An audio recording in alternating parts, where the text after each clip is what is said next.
Still enough room on that outside line for the 18 to get a little air on the nose and make even more gains. Half lane higher to hurt him worse. Here comes the 18 of Kyle Busch.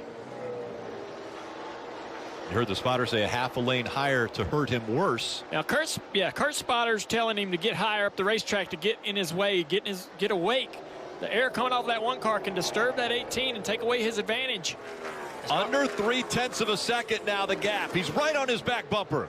Starting to see the back of the one car move around a lot on the bottom of the corner. Oh, Kurt's struggling. Kyle is all over him. Now Kyle's probably going to dive to the bottom. I don't know where Kurt goes here. He hasn't ran the top at all. Lap car is going to decide where they go. To the bottom of the racetrack, both cars. That's good for Kurt. See Kyle struggle there? Loses all of that he gained. A little bit of a gap. Clear by 4 now.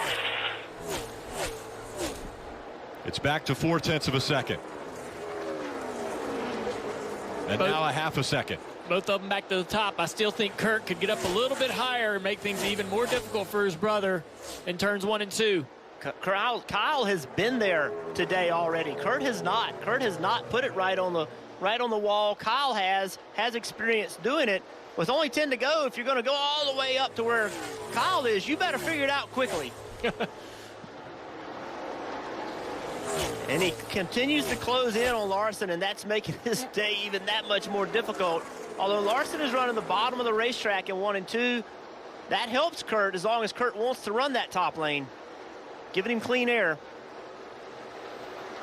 We talked about racing for a spot in the playoffs, but Kurt Busch really, as much of a veteran race car driver as he is, he's got to make his resume look the best right now, because you don't know what's going to happen in 2022 because of Chip Ganassi Racing being sold to Trackhouse Racing.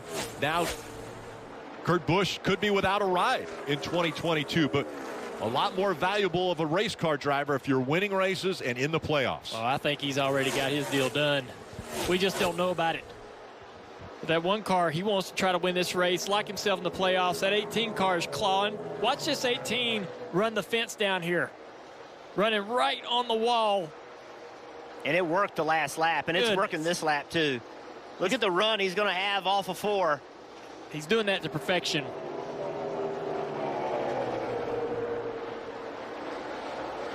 Under 7 laps to go. To the bottom, the 18 Look at goes. this run. The 18 has. How does this work? Very bottom. He's alongside, almost clearing Kurt.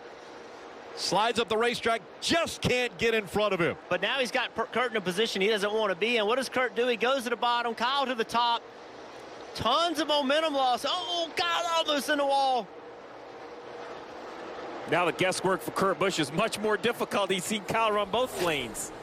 And that turn 3 and 4 didn't go very well for Kyle. When you change what you're doing like you did in 1 and 2, it kind of messes up your repetition and strategy in 3 and 4 running that top. But Kyle now knows he can run that bottom in 1 and 2 if Kurt gives it to him. And Kurt flies down the back straightaway off the top there and drives back away. 0.4 of a second separating the top 2. This is so fun watching these two guys go at it. Two of the best. And not making a mistake. Yet. And you're pushing so hard in this situation. Your own edge, Rick. They seem to be closing in even more on some traffic. Yes. That's going to make things more obstacles for Kurt Busch. 0.6 of a second. And Kyle Busch is looking out the window going, yes, traffic, more traffic. Kyle almost got in the wall right there off of 2. I think he had to lift a little bit, created more of a gap. Just Kyle pushing a little too hard. All right, they're going to be 3 wide off of turn 4 here with Kurt. He does a great job running that low line. You can see the gap created. Kyle just had an issue off of 2. I think he had to come way out of the throttle.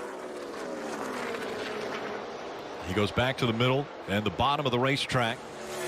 Kurt Busch running that second line through 1 and 2. Under 4 laps to go. I feel sorry for their parents. Who do you pull for?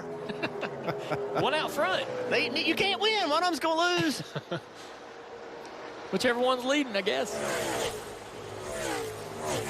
The gap widening now. 1.2 seconds separating Kurt Busch from Kyle Busch. I think Kyle used everything he had. Nothing left in that 18 car.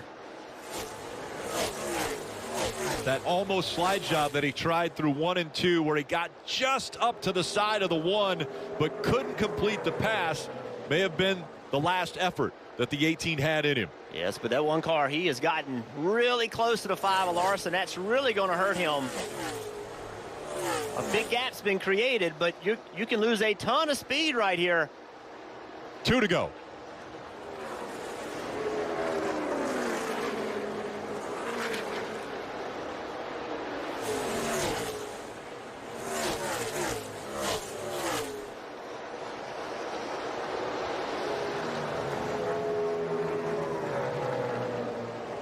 Kurt needs another lap and a half. Perfect lap and a half as he comes up on the back bumper of the 5 of Kyle Larson. 1 lap to go, presented by Credit One Bank.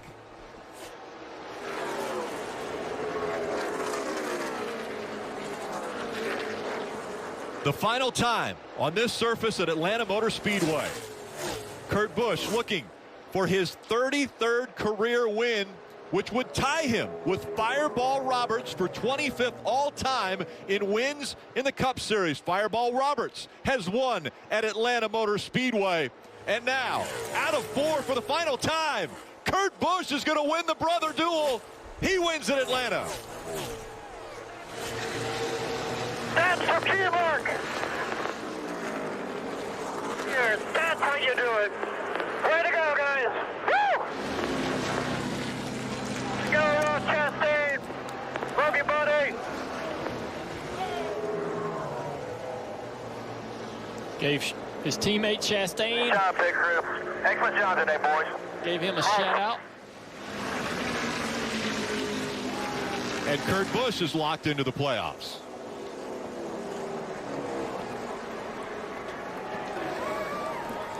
Ross made that happen, man. Shake it back, buddy. Shake it back.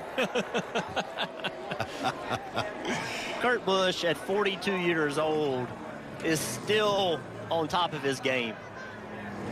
He is, we've said it before, everywhere he goes he makes it better.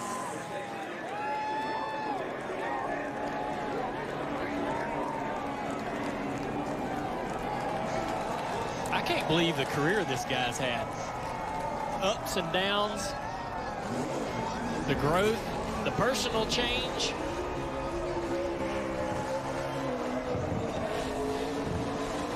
And he has shook up the playoffs.